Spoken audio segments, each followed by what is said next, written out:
Hi, if you're new here, my name is Beth and welcome to my channel. I make videos about fibre art, knitting and crafting, creativity in general.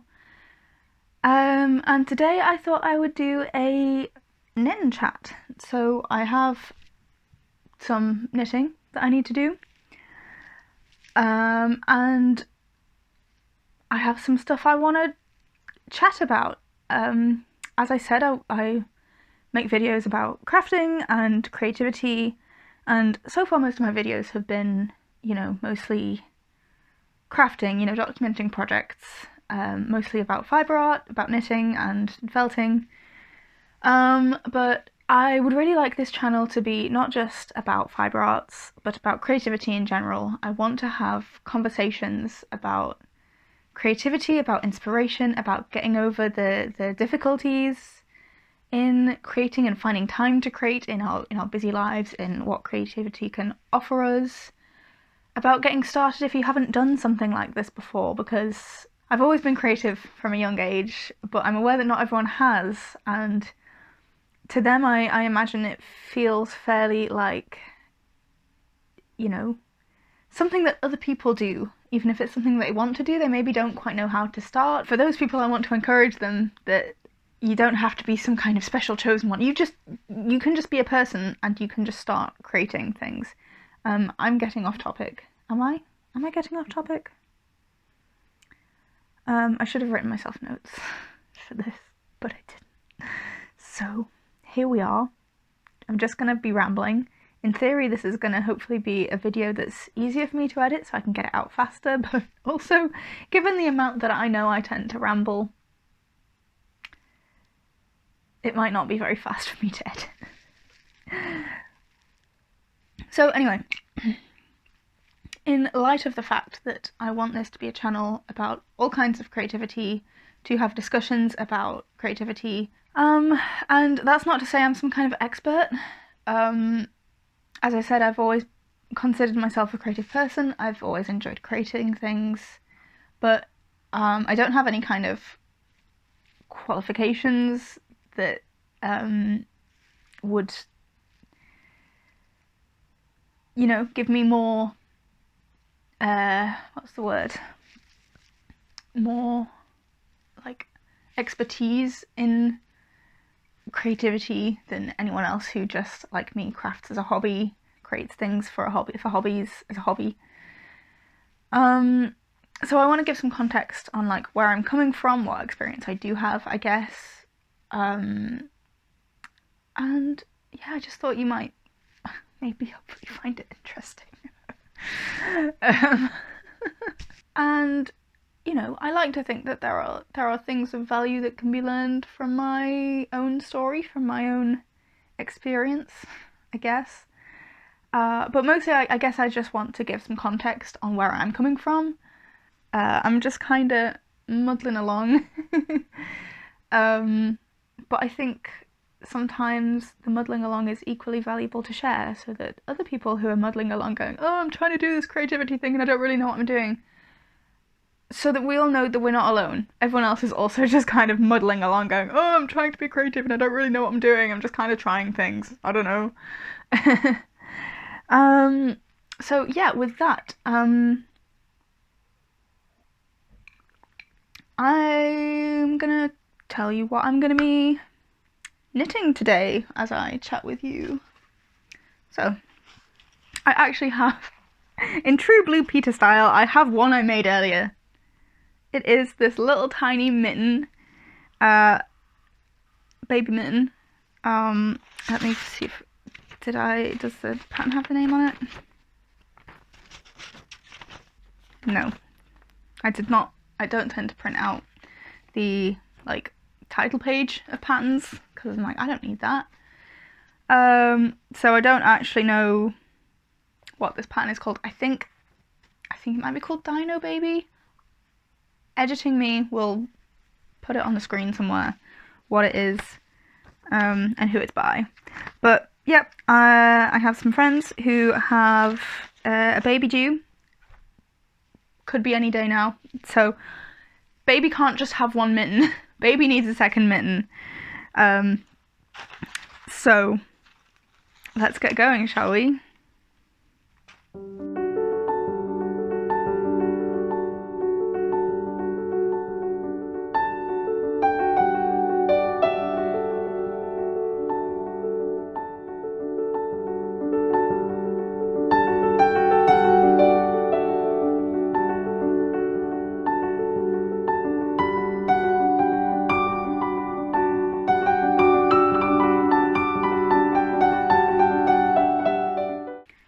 Right, so I've cast on.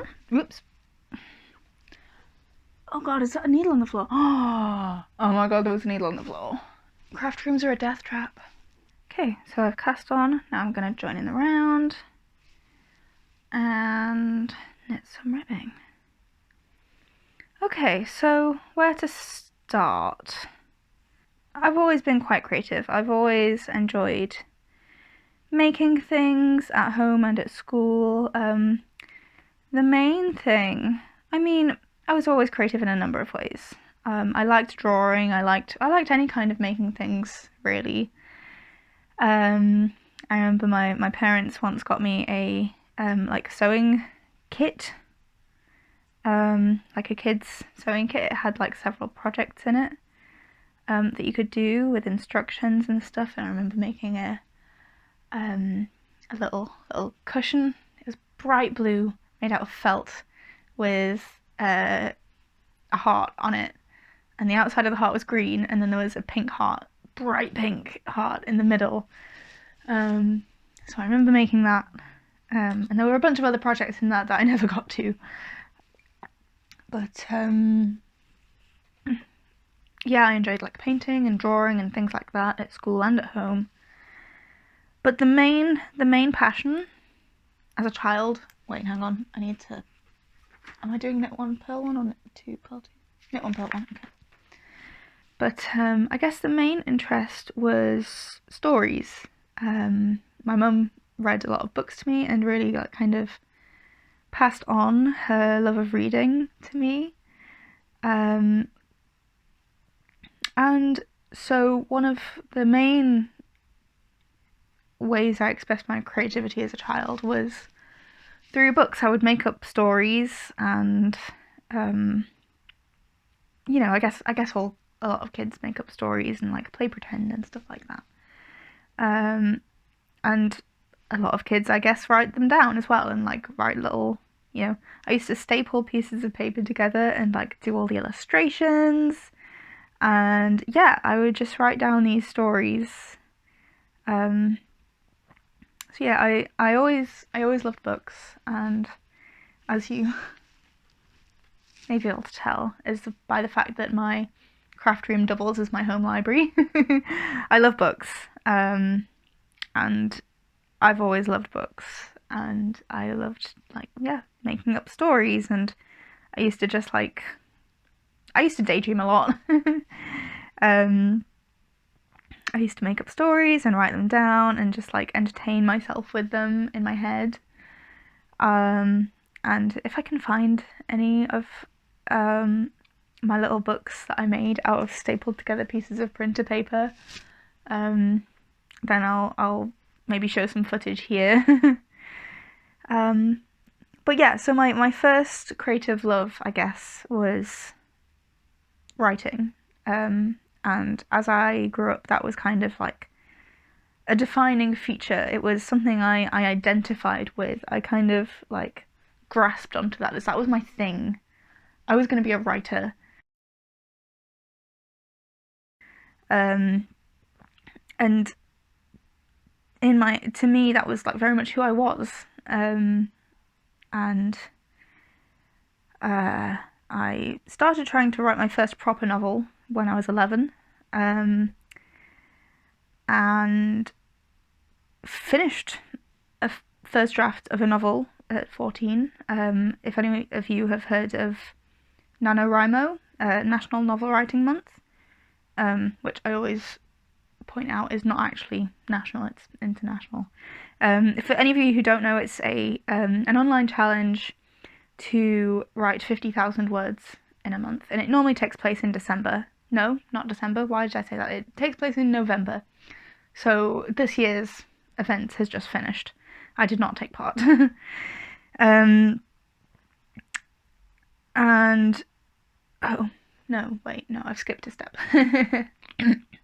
Yeah, so I used to just like fill up notebooks. In fact, there's a bunch of my childhood notebooks here on my shelf. Yeah, at some point, maybe around the age of like 12, 13, a friend of mine introduced me to fanfiction.net and fictionpress.net, which is its sister site for original fiction. I wrote a couple of like short fanfictions, like one chapter. But my main interest was in Fiction Press, the site for the original fiction, and through my teens, you know, from about like 12, 13 up to maybe as old as 16, can't remember, I wrote and posted quite a lot on Fiction Press, and it was at 14 via NaNoWriMo, National Novel Writing Month, which the same friend also introduced me to. Hi Emma, if you're watching. So yeah, I wrote a lot on Fiction Press, and I did NaNoWriMo a few times, finishing my first novel for that, as part of that event, when I was 14. So how old would I have been then? What year would that have been? So if I was 14, maybe like 2010-ish. And it was a fantasy novel, young adult, I guess. I was just kind of writing. The characters were my age at the time, so yeah, I guess that makes it young adult. It was terrible, but I had a lot of fun writing it, and it gave me a lot of experience.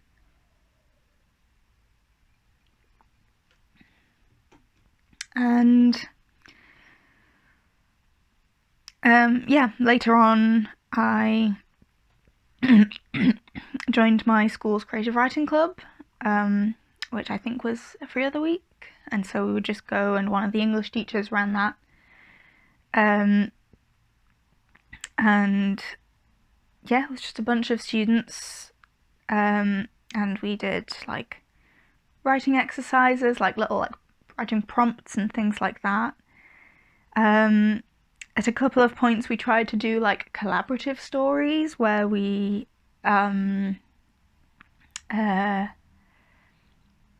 would all like try and write like one character's perspective on this whole big event, which was a lot of fun to try and do. We never managed to like finish anything, but it was a lot of fun to try. And yeah, we would read out our work for like critique, and it was just really encouraging and fun, and yeah, it was great. And then I went to uni and I kept writing.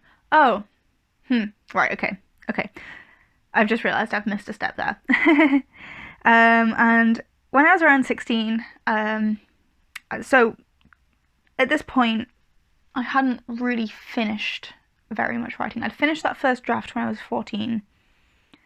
I was attempting to edit it. It wasn't going well. And a lot of the books I mentioned, the books that I used to write as a child, I never finished them. Often it would be, I would have drawn the front cover, maybe I'd have written the first few pages, done a few other random illustrations, and that would be pretty much it. Maybe I'd have written like a little bit more. Very few of them were actually finished. And these notebooks are all full of unfinished ideas, things that never got past the idea stage in some cases, or some things where, yeah, I wrote a little bit, but not very much. Wait,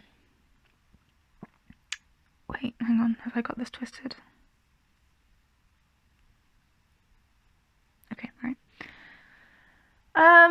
And, you know, the novel series that I was planning when I was 11, that I started writing, that never got finished. There are a lot of things that never got finished. And around the age of kind of 15, 16, I started feeling like, you know, feeling ashamed of that, and feeling like I needed to be finishing things, and, you know, I needed to hold myself accountable and make sure I, you know, followed through on these things. I wouldn't get anywhere without finishing anything. So by around like kind of 15, 16 kind of age, I was starting to feel like that was a shortcoming of mine, like that was a failure. Like I wanted to be a writer, I wanted to be an author. And I was starting to feel like I needed to get on it. I needed to do it. I felt like I had this kind of... This is going to sound stupidly big-headed. I felt like I had some kind of talent, and it needed to, like, I needed to prove myself. I needed to prove myself now. For some reason, it was very urgent. For some reason, I felt I needed to be a teen prodigy, or else I was a failure. I don't know why. Obviously, I've now realised that, my God, I was so young. There was no need to do everything that young. I didn't need to be any kind of teen prodigy. Like, it's fine to do things in your 20s and 30s and 40s and 50s and 60s and 70s and hopefully 80s, hopefully 90s. I have so much time. I don't need to do everything right now. But anyway, at the time I felt like I needed to prove myself right then. I needed to become a success right then. I wanted to, like, have books being published, like, you know, as soon as possible. So I was starting to feel, yeah, like I was a failure for not finishing things. So I was like, right, I had this idea. When I was 16, I had this idea. And I was like, this is it. This is the one. This is going to be my debut novel. It's going to be a bestseller. It's going to be the best thing. It's going to be my magnum opus, my masterpiece. And so I started writing this book. I again started it in NaNoWriMo, actually Camp NaNoWriMo, which is, they started doing additional events in the spring and summer. So I think this was the summer one. I started writing this novel in Camp NaNoWriMo in 2012. And yeah, that novel was my baby. I was determined I was going to make it work. I didn't finish it that year. I didn't finish a first draft that year. So that was attempt 1. I wrote 40,000 words, I think, that month in like June or July or something. Didn't finish it. But I was determined. I was like, I'm gonna finish this. So I think I kept trying to finish that version for a little while. I don't know how long.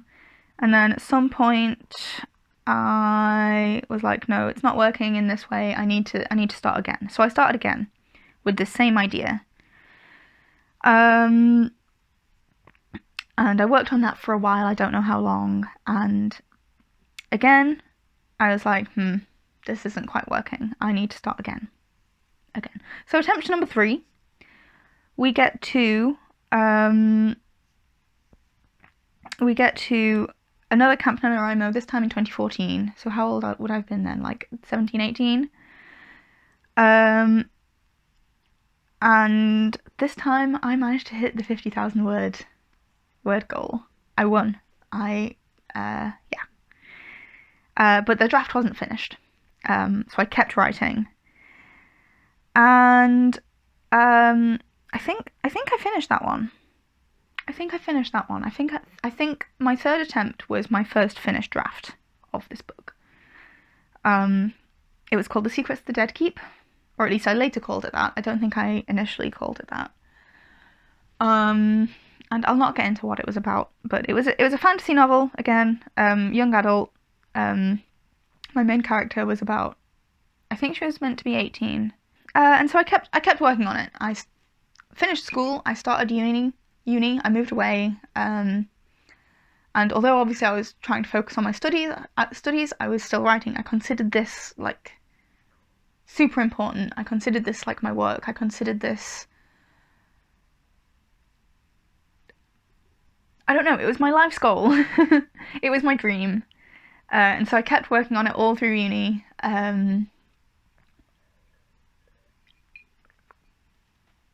Or should I say through the first 2 years of uni. And then in, what would it have been now, 2016? Yeah, so my third year was meant to be my year abroad. I was going to go live in Germany for a year and study there. I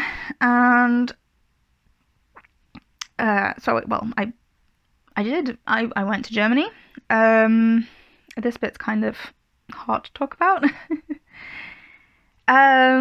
But I mean, I kind of been struggling with my mental health a bit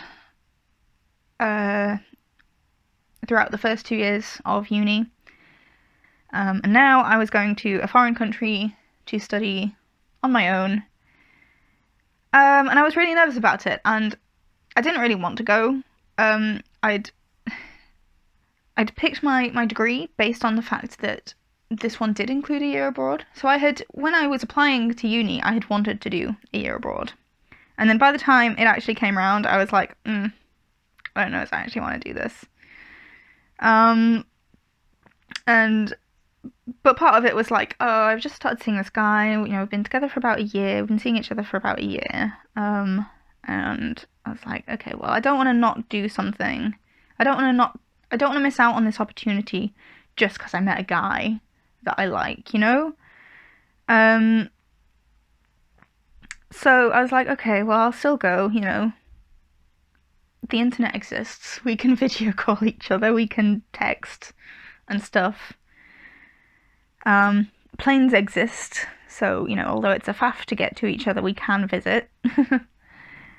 But that wasn't really the only reason that I was nervous about going. I was studying linguistics with German, and I was focusing mostly on the linguistics side of things.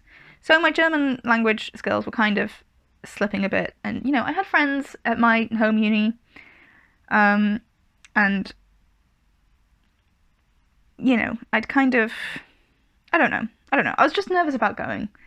I don't think I need to explain being nervous about going to live in a foreign country on my own as a 20-year-old. But I went. Even though I didn't really want to go at this point, I went. And really, yeah, my mental health just got worse.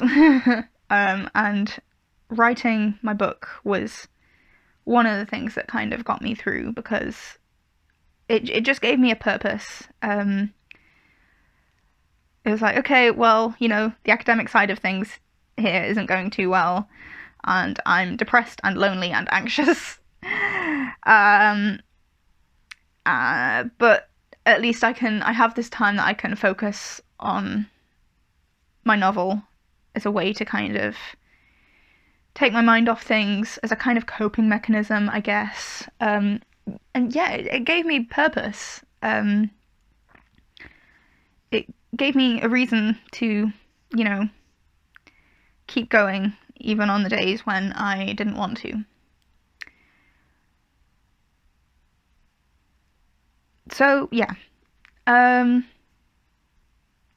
creativity, the creative pursuit there, I would say, kept me alive during this time that was really hard. And the other thing that happened while I was in Germany was, okay, I'm gonna have to backtrack a bit now, because I realise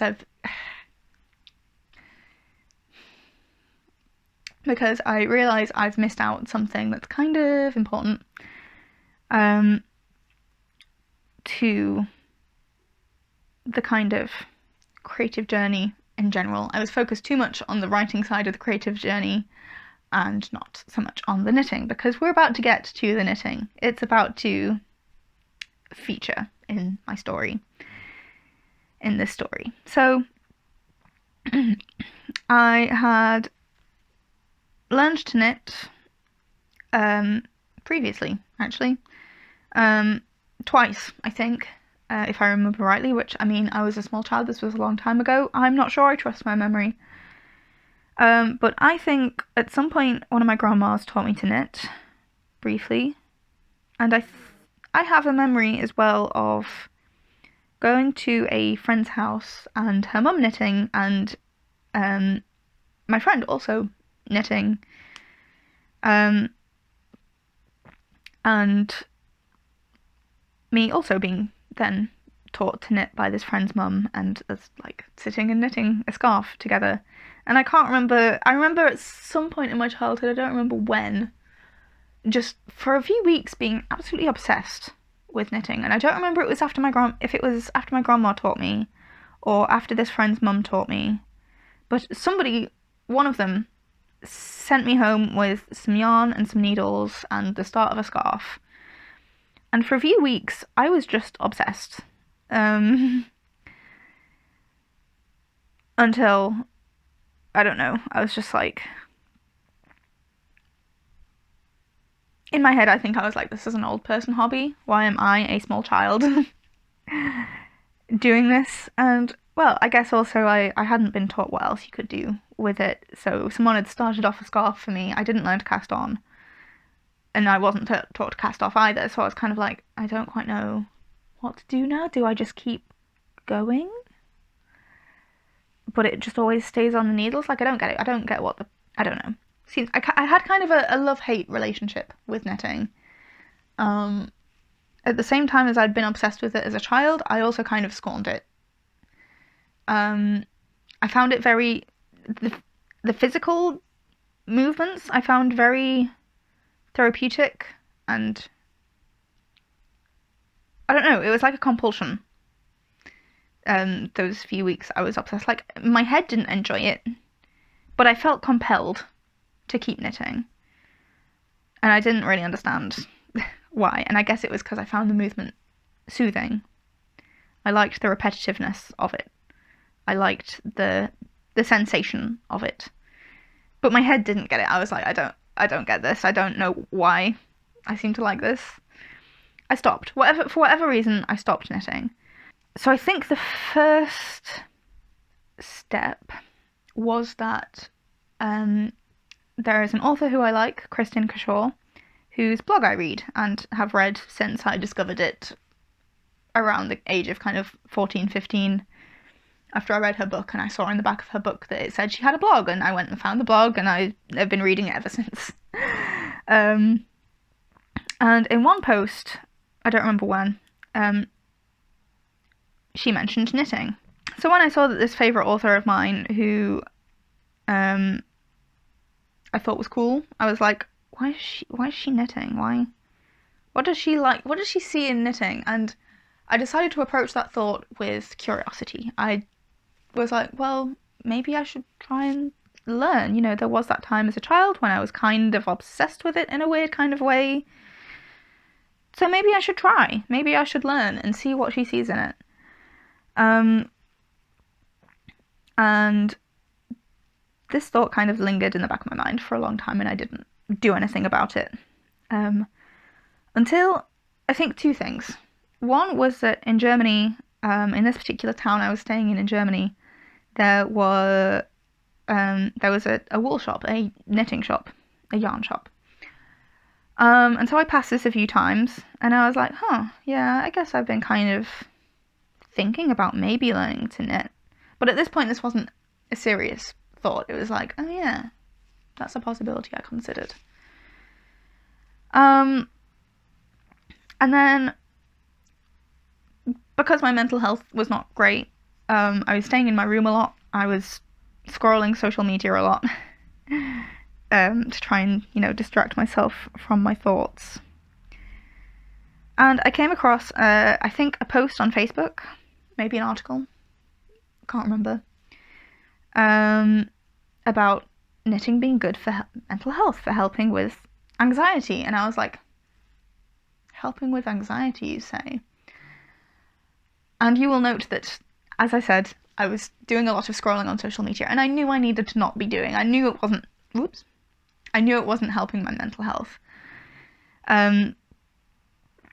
But I needed something to do with my hands. My hands were all like fidgety and anxious, and if I wasn't scrolling on my phone, I was doing this other really bad habit where any spot I had on my face or like weird bit of skin I had around my fingernails, I was picking at it. So those were two things that I needed to stop, that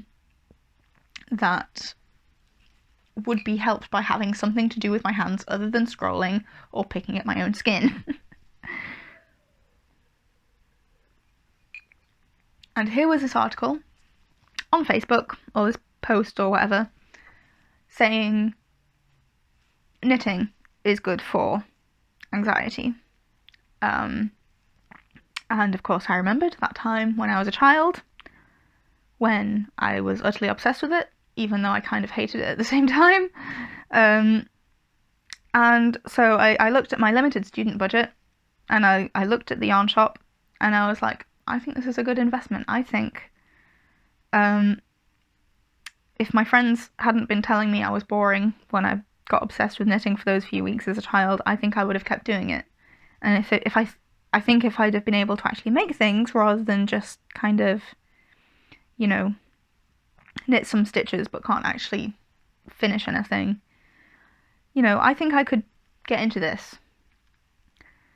And so I decided that some yarn and some needles were a good investment, especially if it would help with my anxiety, especially if it would give me something to do with my hands, other than pointlessly scrolling social media and destroying my own skin. I thought, that's got to be a good thing. It can't hurt to try. So I went into that knitting shop, and I was immediately overwhelmed with all of the choices of needles.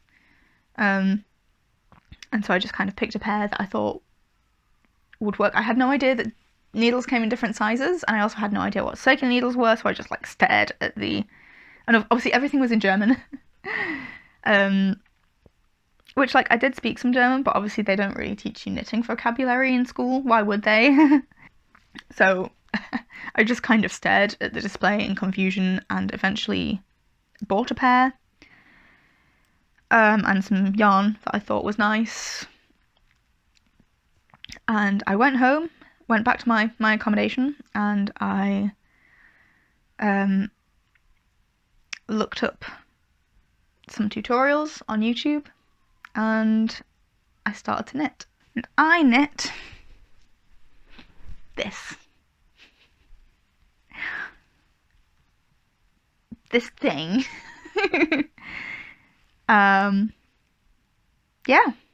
and I enjoyed it, and I went back and I bought more yarn, and I started knitting myself a patchwork blanket.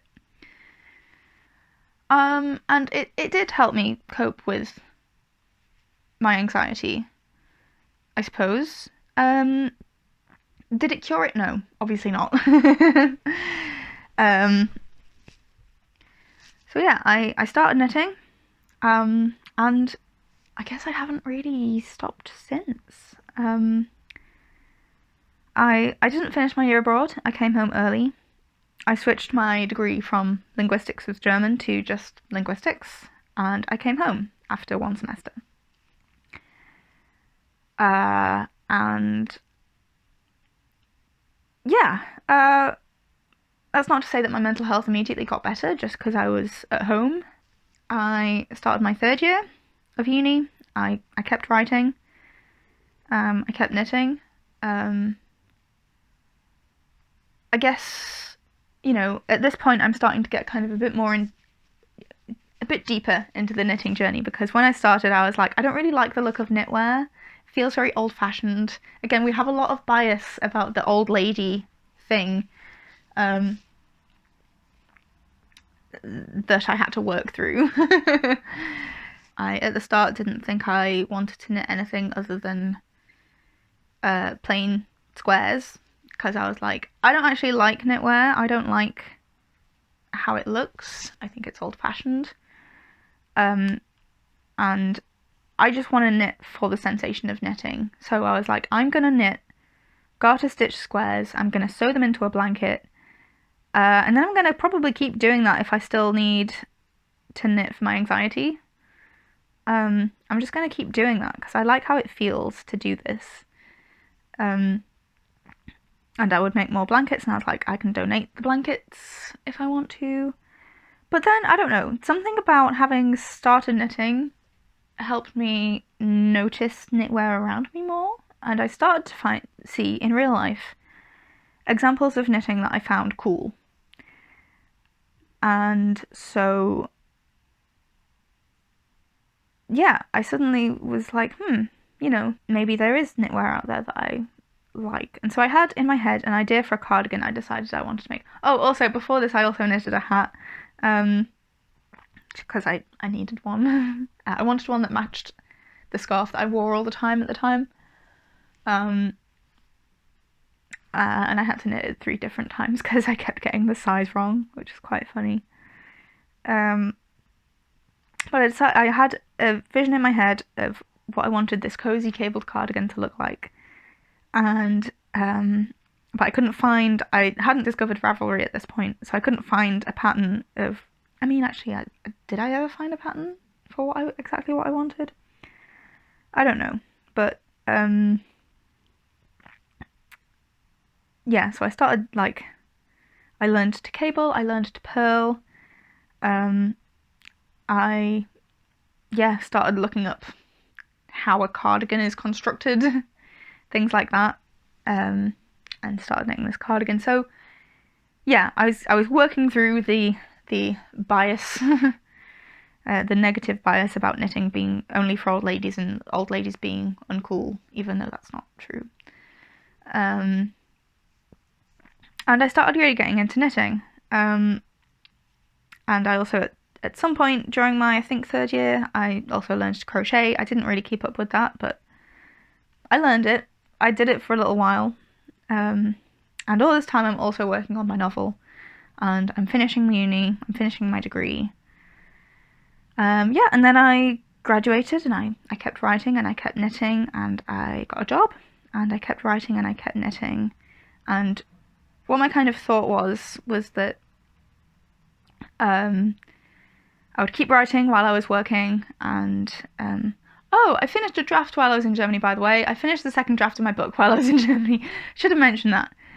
So at this point I'm working on, so yeah, this 3rd attempt at my book was the first finished draft, and then I think I did a couple more attempts at a draft 2, and then I finally actually finished a draft 2 while I was in Germany. And yeah, I just kept working on it. But again, I was doing the thing where, like, I would try something and I'd be like, no, this is not working, I need to start again. So I would start again, and sometimes it would be completely rewriting it from scratch. Sometimes it would be taking the old draft and editing it. And yeah, this cycle continued through my final year at uni and into the first year or 2 of my job. And the whole time I'm also, you know, I'm knitting, I'm learning new knitting skills. I, you know, learned to follow knitting patterns. I learned lace. I didn't learn colour work just yet, but it was all practice, essentially. And then at some point, so yeah, the idea was that I would keep working on my novel until it was in a publishable state, and then I would hope that I would be able to get a literary agent and get my novel published.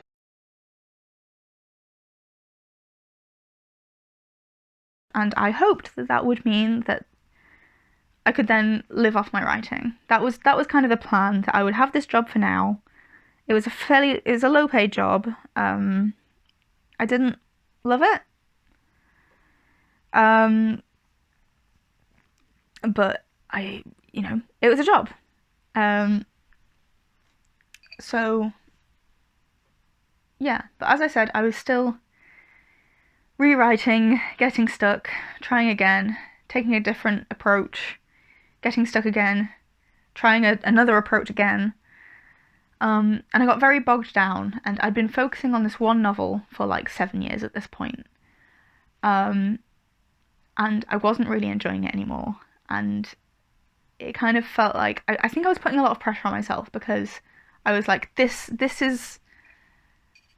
has to be the start of my career, and it has to be a bestseller. It has to be, well, not necessarily a bestseller, but it has to sell well. It has to be good. It has to, the critics have to be pleased with it. It has to have enough readership that I can live off this.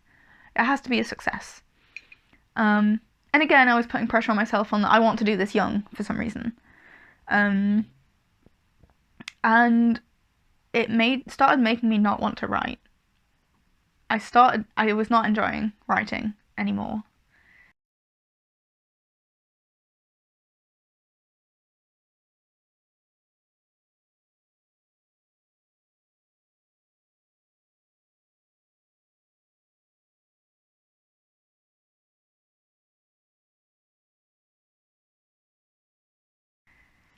And it had me wondering, do I even want this anymore? Do I even want to be a writer? Bearing in mind, since being a small child, I had completely based my identity around being a writer.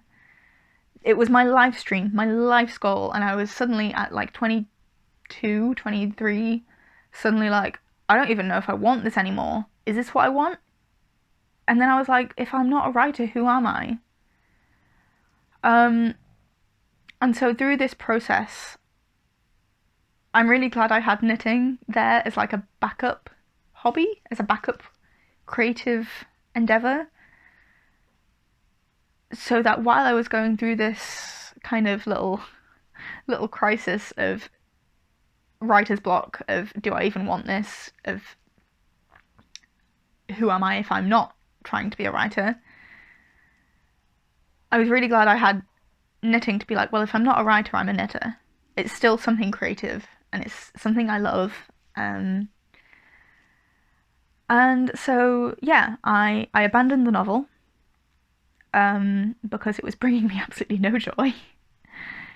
I was coming home from work all tired and thinking to myself, oh, I should write, and then feeling like a failure when I didn't write, when I wasn't getting anywhere with my novel, when I realised again that this wasn't working. I needed to try something else, and I was like, what am I even aiming for? What am I even trying to do with this novel? What's the point of it?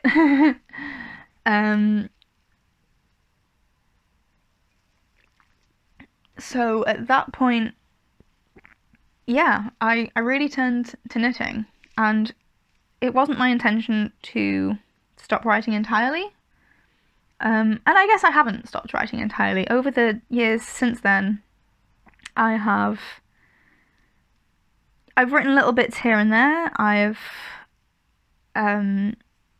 started a couple more novels, and again found myself quite quickly going from the idea stage to this is it, this is my big break, this one's gonna be the one where, I finish it, it's gonna be amazing, it's gonna be so good, it's gonna be like, the critics are gonna be wowed, and it's gonna go straight to the top of the bestseller list, and it's gonna be some international sensation. And then suddenly I go, oh, okay, I'd freeze with the oh no, I can't do this. I'd write a paragraph and be like, oh, well, that's kind of very mediocre.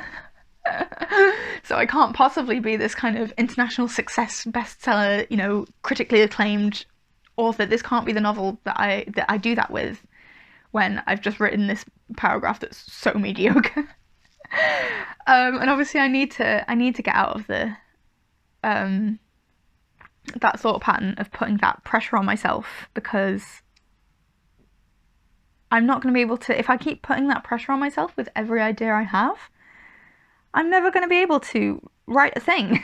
I'm never going to be able to finish a draft, never mind a finished novel, never mind get anything published.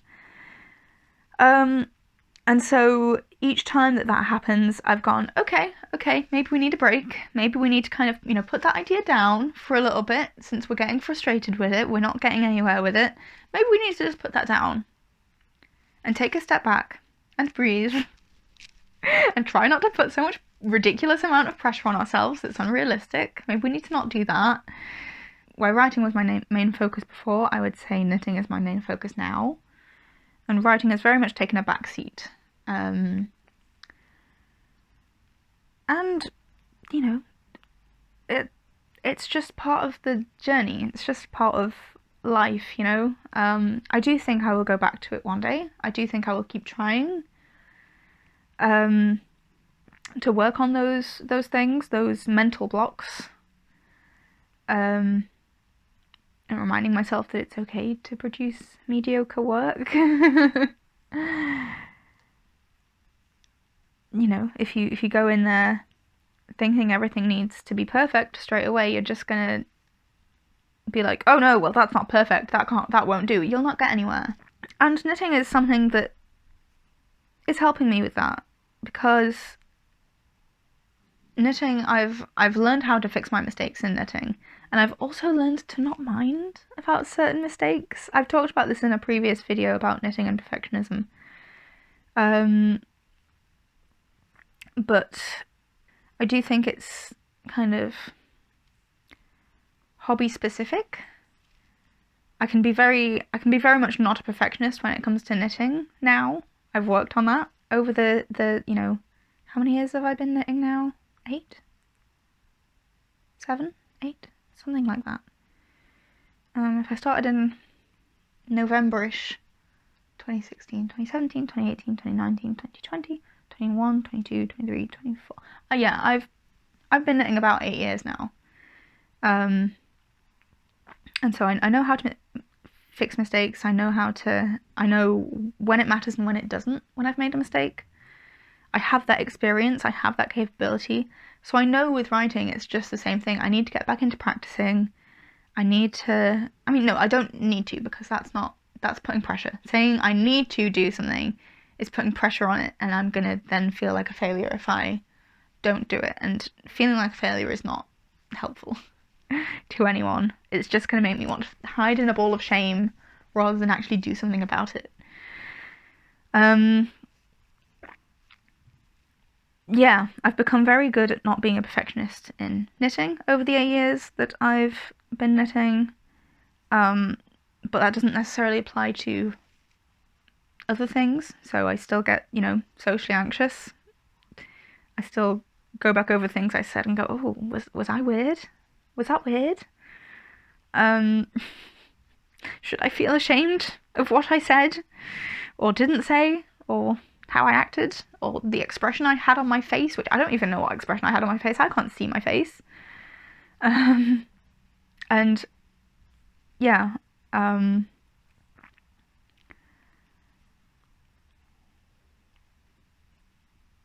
I don't know. So from about like 2018, 2019, 2020,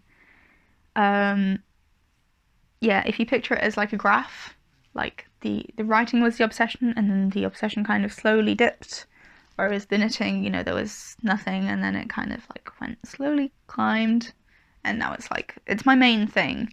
There are still people in my life who think of me as a writer first, but these days I kind of think of myself as a fibre artist first, as a knitter, as, you know, someone who's very interested in fibre, and yeah, it didn't stop with knitting. As I said, I learned to crochet at some point. I haven't really kept crocheting, but I did learn. And also in 2020 I started learning to sew. I again haven't really stuck with that very much. But I did start learning to sew. I can work a sewing machine on a basic level. I can do a few hand stitches.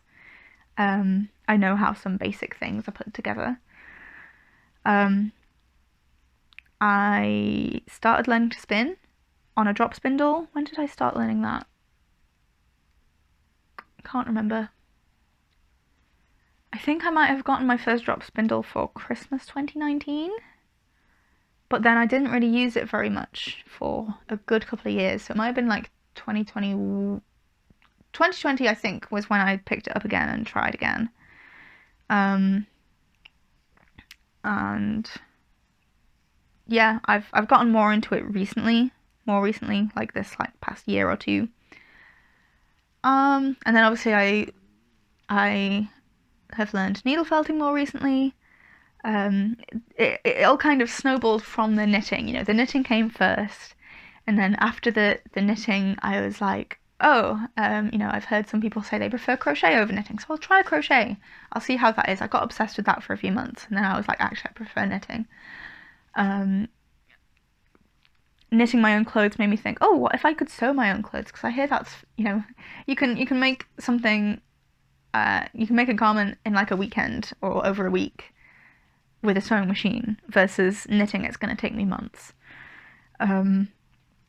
So that kind of led me to wanting to try sewing, and it obviously led me to want to learn to spin, because I was starting to follow knitting influencers on Instagram and such, and I saw some of them spun their own yarn, and I was, again, with that kind of, it was initially a why would you do that kind of reaction, and then there was a curiosity to that reaction of, well, why do they do that? You know, I think I had the attitude at first of like, oh, but there's so much yarn out there, why would you need to spin your own? It's going to be so slow, why do you need to do that? You know, machines can do it for you, why would you do that?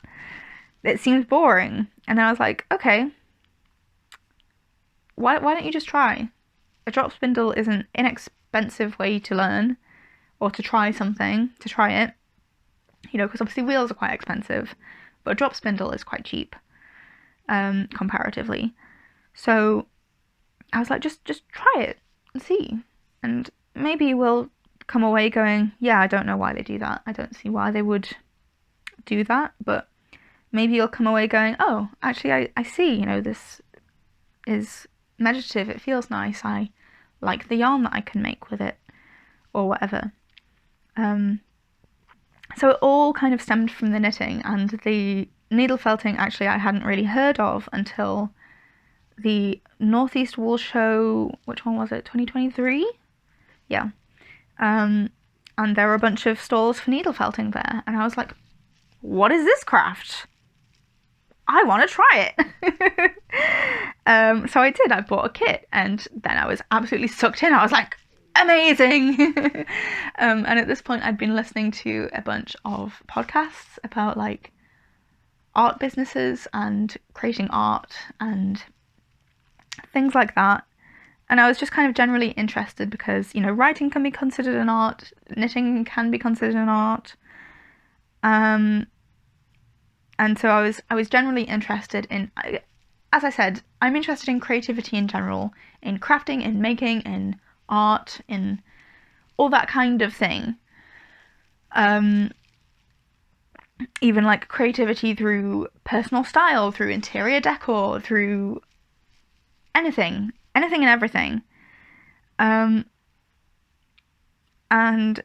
so it just kind of had me thinking, like, what kind of art would I make? If I made art, what kind of art would I make? And I have some watercolors, so I'd been like kind of messing around with those a little bit. I was kind of wanting to learn to draw a bit more, maybe, because I enjoyed drawing as a child, but I hadn't really kept up with it as an adult, and I never like really took it that seriously in school. I did do a graphic design GCSE, but that was as far as that went. And it didn't really include, you know, the kind of stuff you need for art. So, you know, I'd bought myself a set of acrylic paints, and I was like, I want to learn to paint or something. But I'd done some tutorials, and it was kind of hit and miss, and I was kind of like, I don't know if this is for me or not, or I guess I need to keep trying, because, you know, I started out, I was like, yeah, I want to try this, and then I tried it, and it was very hit and miss, and I was like, am I just feeling bad about myself because it's turned out not great because I'm new to this and I just need to practice more, or is it just not for me? I don't know. And the thing is, I probably did just need to persevere. I think there are birds on the roof. And so then I discovered needle felting, and I was like, hey, you can make pictures with wool? How cool is that? Like, I already love wool in terms of knitting and spinning. And so I just loved the idea of also being able to make art with it, make pictures with it. And so yeah, you can see a fair bit of my needle felting journey here on YouTube, because it's a fairly new to me craft. I hadn't done that much needle felting before I started filming it. I think I'd done a kit and one piece on my own. And then, you know, I have done some things off camera apart from the things that I filmed for YouTube, but I've just really enjoyed exploring this new medium, and this new way to express myself, because creativity for me is a lot about, it's a lot about purpose and fulfillment. I found my job really unfulfilling, and because there was nothing creative in it, and so, you know, I was really only getting my fulfillment when I came home and did something creative, which I obviously didn't always have the time or energy to do, because, you know, there's stuff to do at home. And I think I was really missing a way to express myself in a more I don't want to say in an artful way, because knitting is art.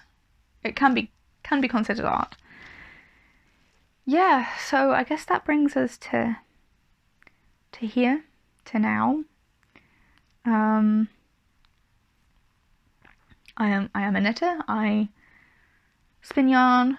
I make needle felted pictures and other needle felted things. I would like to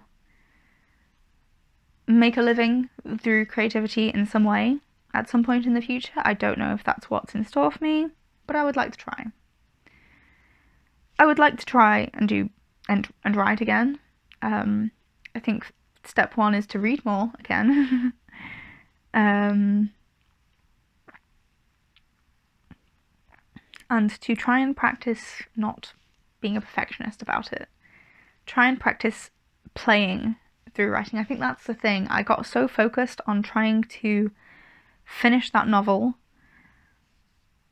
to a good standard to be publishable, as, you know, to be the start of my writing career. I got so focused on that I forgot to play. I forgot to have fun with it. I forgot how to just like explore ideas and inspiration. I forgot how to write for fun. But I would like to try. It was my life goal to write, to be a writer, to write novels for, you know, the first 20, 21, 22 years of my life. And that's, I don't want to just throw that away, you know? I don't want to just be like, no, that's over now. I mean, I guess it kind of is over now. I don't write very much. I'm very much out of the habit of writing now. I used to do it so often as a child and as a teenager. I used to just, you know, have ideas and I have to write them down. And that's not really so much the case anymore. But it can be fixed, because I remember at one point a few years ago deciding I'm going to challenge myself this week while I'm at work to kind of occupy the creative side of my brain while I'm at work. I'm going to try and come up with a new story idea every day this week. And I did. And the first few were terrible. But it occupied my mind for that day. So that was good. And then one of them, I was like, I can't stop thinking about this. I really like this idea. And that was another novel that I tried several times in several different ways to write, and ended up giving up. I mean, not truly giving up, because all of these ideas I might come back to one day. But yeah, so I guess that's my creative journey so far. Where am I going, I guess, is another question. Well, I'm obviously learning to edit videos because hello, hi, I'm on YouTube. I'm still knitting. I would like to try and write and design a pattern. That was one of my goals to do this year. I didn't do it. I made a couple of attempts at starting. I've played around with some ideas. Will I actually do it? I don't know.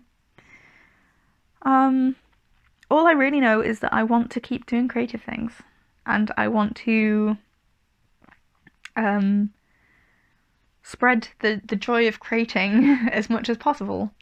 I want to encourage and inspire other people to also get more in touch with their creative sides, to have fun with things, because I figure I'm not the only one, probably, that gets a lot of fulfillment out of creating. I think it can do a lot for our mental health. Is it even still filming? Oh no. Oh, thank goodness, it's still filming. Okay, I'm gonna stop talking now. I'm gonna go have my lunch and then I'm gonna come back and keep knitting, but I'm not gonna keep talking because I don't need to keep talking. I already have an hour of me talking. This is gonna be a faff to edit, isn't it? Right, okay. I'll see you after I've had my lunch.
I think that creativity is the closest thing we're ever going to get to magic. I grew up reading fantasy novels and daydreaming about fairies in my back garden, and it's really sad when you realise that those things don't exist. But what does exist is our ability to take one thing and transform it completely into another, or to use words on a page or said out loud to transform someone else's ideas, to put images in their head, to put thoughts in their head. I think it's frankly magical. It's incredibly powerful.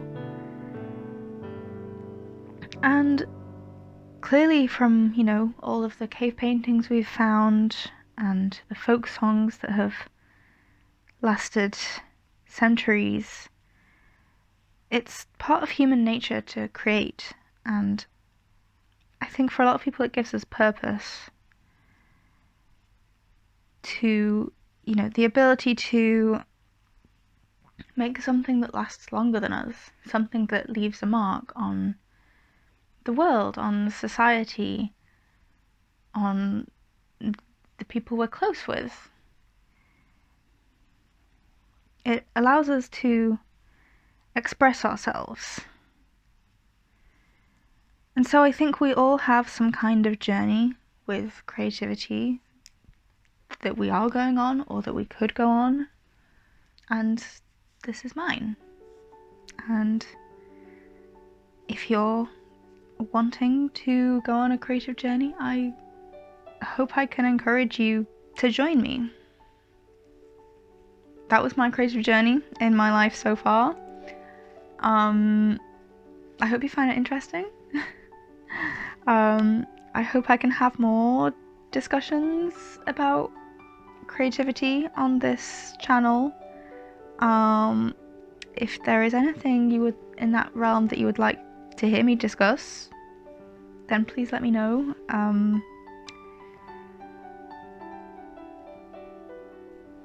This is where I've knitted to. I think I need to stop talking now. I think I've completely exhausted any kind of sense you're gonna get from me. I think I'm just rambling. If I keep talking, I'm just gonna ramble, and I can't keep talking because my phone's low on battery. So anyway, this is where I got to compared to mitten number 1. So I think I did pretty good there. I'm gonna probably keep knitting today.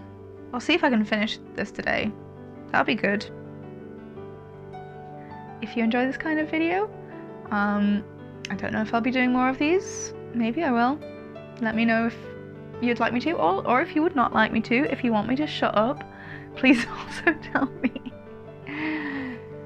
Alright, well, thanks for watching.